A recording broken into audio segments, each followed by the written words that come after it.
ટેકાના ભાવે મગફળીની ખરીદીની શરૂઆત તો થઈ છે, પરંતુ ખેડૂતોની મુશ્કેલી ઓછી નથી થઈ। આવું એટલા માટે કહી રહી છું કારણ કે સોશિયલ મીડિયામાં અને જે ઓડિયો વાયરલ થઈ રહ્યા છે એ આ વાતની સાબિતી આપે છે।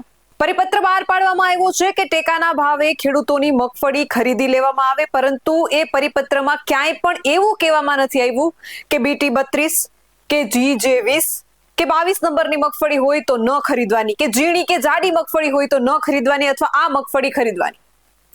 તો પછી જવાબદાર અધિકારીઓ શા માટે ખેડૂતોની મગફળી રિજેક્ટ કરી રહ્યા છે? વાત એટલી છે કે ખેડૂતો જે મગફળી લઈ અને માર્કેટિંગ યાર્ડમાં ટેકાના ભાવે વેચવા જઈ રહ્યા છે, ત્યાં ખેડૂતોને હેરાનગતિ કરવામાં આવે છે કે તમારી મગફળી ઝીણી છે એટલે એને રિજેક્ટ કરવામાં આવી છે। હવે કયા પરિપત્રમાં એવું કહેવામાં આવ્યું છે કે મગફળી 22 નંબરની હોય કે 20 નંબરની હોય તો જ એને સિલેક્ટ કરવામાં આવશે, બાકી ઝીણી મગફળી રિજેક્ટ કરવામાં આવશે? નમસ્કાર, આપનું સ્વાગત છે BS9 TV ન્યૂઝ ઉપર અને હું છું આપની સાથે કાજલ સુવા। માર્કેટિંગ યાર્ડમાં ટેકાના ભાવે ખેડૂતો મગફળી વેચવા માટે જઈ રહ્યા છે અને ત્યાં જવાબદાર અધિકારીઓ ખેડૂતોને કઈ રીતે કનટગત કરી રહ્યા છે એનો ઓડિયો વાયરલ થઈ રહ્યો છે। લલિત વસોયા દ્વારા રીતસરના અધિકારીઓને જવાબ આપવામાં આવ્યો છે કે ખેડૂતોને હેરાન કરવામાં ન આવે, તમારી મગફળી ઝીણી છે, 20 નંબરની છે, 22 નંબરની છે કે BT32 છે, આવા બહાના કરી અને ખેડૂતોની મગફળી રિજેક્ટ કરવામાં ન આવે। જો તમારે ખરેખર મગફળીની ખરીદી કરવી જ છે, ખેડૂતોને મદદરૂપ થવું જ છે, તો પછી પરિપત્ર મુજબ મગફળીની ખરીદી શા માટે નહીં? શા માટે ખેડૂતોની મગફળી રિજેક્ટ કરવામાં આવી રહી છે? અને તમારે ખેડૂતોની મદદ કરવી જ છે તો ખાતામાં સીધા પૈસા જમા કરો ને। શા માટે તમે પૈસા જમા નથી કરતા? રાહત પેકેજના મોટા આંકડા તો દર્શાવી દીધા છે, પરંતુ હું સીધો સવાલ એ કરું છું કે શું એ 10,000 કરોડના રાહત પેકેજના આંકડા જે જાહેર થયા છે એ હજી સુધી કોઈ ખેડૂતના ખાતા સુધી પહોંચ્યા છે? આ વર્ષના તો ઠીક, ગયા વર્ષના પણ હજુ સુધી ખેડૂતના ખાતામાં પૈસા પહોંચ્યા નથી। મહત્વની વાત એ છે કે સોશિયલ મીડિયામાં જામનગરના હાપા માર્કેટિંગ યાર્ડનો વિડીયો પણ વાયરલ થયો છે કે મગફળીમાં ધૂળ ચોટેલી છે એટલે મગફળી રિજેક્ટ કરવામાં આવે છે, મગફળીમાં સુયા છે એટલે મગફળી રિજેક્ટ કરવામાં આવે છે। એટલું જ નહીં, જ્યારે ટેકાના ભાવે મગફળીની ખરીદી કરવામાં આવે છે ત્યારે ખેડૂતોને લાંબી લાઈનોમાં પણ ઊભું પડે છે અને ખેડૂતો રાત્રિ દરમિયાન 12 વાગ્યાના ટ્રેક્ટરો લઈ અને લાંબી કતારોમાં ઊભે છે ત્યારે ખેડૂતોનો વારો આવે છે। ખરેખર જો તમારે ખેડૂતોની સહાય કરવી હોય, ખેડૂતોને મદદ કરવી હોય તો પછી ટેકાના ભાવે મગફળીના કેન્દ્રો આશરે 300 જેટલા શરૂ કરવાની વાત થઈ હતી, તો આશરે 270 જેટલા જ કેમ? તમારે ખરેખર ખેડૂતોની મદદ કરવી છે તો પછી એ કેન્દ્રો વધારો, તારીખો લંબાવો। એટલા ટૂંક સમયમાં ખેડૂતો માર્કેટિંગ યાર્ડ સુધી, ટેકાના કેન્દ્રો સુધી પોતાની મગફળી વેચવા આવે છે ત્યારે તેને કેટલી હાડમારીનો સામનો કરવો પડે છે તમને ખબર છે? પહેલા તો લલિત વસોયાનો જે ઓડિયો વાયરલ થઈ રહ્યો છે એ ઓડિયોને સાંભળીએ। અરે લલિતભાઈ વસોયા બોલું ભાઈ। હેલો, લલિતભાઈ વસોયા બોલું।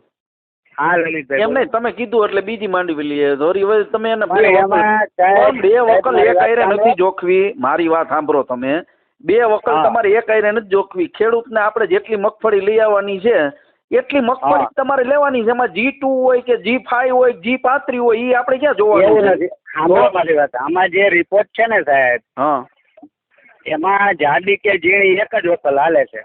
પણ જાડી આટલી અને ઝીણી આટલી, હા, તો હું બે વાંધો આવે? નથી હાલતી તો લઈ ન લઈ? તો એક કામ કરો, હવે હું તમને કહું છું કે તમે મને લખીને દો કે એક ખેડૂતને બે આટલી હોય નથી હાલતી, મને લખીને દો તમે। જાડી કે ઝીણી બે માંથી એક લઈ? એક નહીં, તમે મને એમ કહો, હું તમને એમ કહું છું મારી હારે તમે ખોટી પીંજણ કરતા નહીં। હું હમણાં મીડિયા લઈને આવું હું ત્યાં, અને કારણ વગરની પીંજણ થાય તમારા મામલતદાર હારે, ડેપ્યુટી કલેક્ટર હારે વાત કરી। અમને ડીસી સાહેબે સૂચના આપી।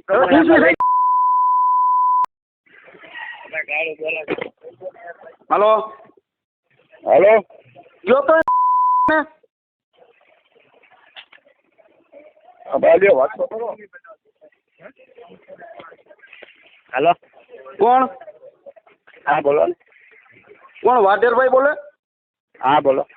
એમ નથી, તમે મને લખીને દો કે ખેડૂતને અડધી ઝીણી ને અડધી જાડી મગફળી ઉત્પાદન થયું હોય નહીં લેવાની, એવું હે? તમે મને એવું લખીને દો છો ને? ના હું તો કઈ લખીને નથી દેતો ભાઈ. કેમ? હું તમને ગાઈડલાઈન કોપી આપી આપું ગાઈડલાઈન ની. અરે ગાઈડલાઈન ની કોપી મારે નથી જોતી. તમે મને, હું તમારી પાસે લેખિતમાં હમણાં મારો લેટર પેડ ઉપર લેખિતમાં માગું છું, બરોબર છે? તમે મને લેખિતમાં કહો ખેડૂતને અડધી આ થઈ અડધી આ થઈ હોય હું ન લઈ શકું એમ. અને ત્યાં તમારે પોલીસ બોલાવી હોય બોલાવજો, હું આવી ત્યાં થાય ખેડૂતોને હેરાન કરવા. કાંઈ હેરાન નથી કરતા મેં લલિતભાઈ કોઈને. એમ નથી ખેડૂતોને દેવાની અડધી ઝીણી અડધી જાડી વાળી હોય તો કરવા દો મને. વાત તો કરવા દો. રાયડું પાડો તેમ થોડું હાલશે બધું ભાઈ. હા બોલો બોલો. હાલો. હા બોલો. કાં તમે મને લખીને દો હા કે ભાઈ આવી રીતે મગફળી નહીં લેવાય. લલિતભાઈ હાલે એટલું મેં હાકી દીધું છે. મારી વાત તમે સાંભળો, બહુ ચોખ્ખી સ્પષ્ટ વાત છે. ખેડૂતે ઝીણી મગફળી 1 વીઘાની વાવી ને 1 વીઘાની જાડી મગફળી વાવી. ટોટલ મગફળી કેટલી લેવી એ તમારી ગાઈડલાઈનમાં લખ્યું. ઝીણી જાડી તમે 2 રિપોર્ટ કરો ને કે ઝીણી આટલી લીધી ને જાડી આટલી લીધી.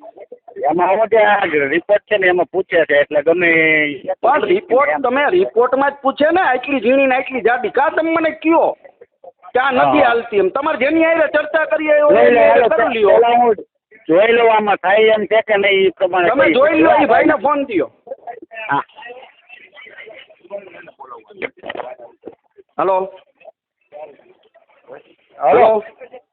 હા ભીખાભાઈ, હા ત્યાંથી જાતા નહીં. હવે મગફળી ધરેડ દેવાની એમ તમે કઈ સેટલમેન્ટ કર્યું એટલે તમારી હારે મારા માથે ગુઠા. હા નો જવાના અહીંયા તમારે આવવું હોય તો આવું. હવેલી હું જસદણ છું ભાઈ.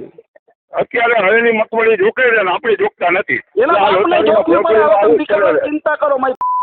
મારું આવીને તમે સાંભળો છો કે ઓડિયોમાં જે રીતે લલિત વસોયા જવાબદાર અધિકારીઓને ખખડાવી રહ્યા છે કે ખેડૂતોની મગફળીને રિજેક્ટ કરવામાં ન આવે અને બાના ન આપવામાં આવે કે આ મગફળી 20 નંબરની છે, 22 નંબરની છે કે BT 32 છે કે ગિરનાર 4 છે.